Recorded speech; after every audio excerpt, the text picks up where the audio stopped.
नवी मुंबईतल्या BMTC कर्मचाऱ्यांना मोबदला मिळणार आहे। कर्मचाऱ्यांना 10 लाख रुपयांचा आर्थिक मोबदला मिळेल। आमदार विक्रांत पाटील यांनी या संदर्भात माहिती दिलेली आहे।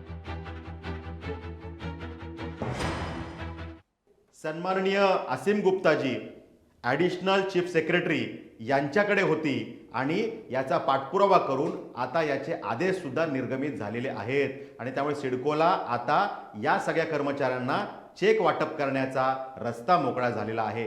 त्यामुळे लवकरच 691 कर्मचाऱ्यांना 10 लाख रुपयांचा मोबदला हा प्रत्येकी दिला जाईल आणि उर्वरित कर्मचाऱ्यांना सुद्धा त्यांच्याकडे जी कागदपत्र आहेत त्या आधारे त्यांची एलिजिबिलिटी बसवून त्यांना सुद्धा हा मोबदला मिळेल। मला वाटतं की सरकारचं या निमित्तानं मला अभिनंदन करायचं आहे। आदरणीय देवाभाऊंचं, आदरणीय उपमुख्यमंत्री महोदयांचं या निमित्तानं अभिनंदन करायचं आहे की जो प्रश्न 42 वर्ष प्रलंबित होता त्या प्रश्नाला आता वाट मोकळी झाली आहे आणि आमच्या कर्मचाऱ्यांना आता 10 लाख रुपयांचा मोबदला आणि न्याय मिळतोय।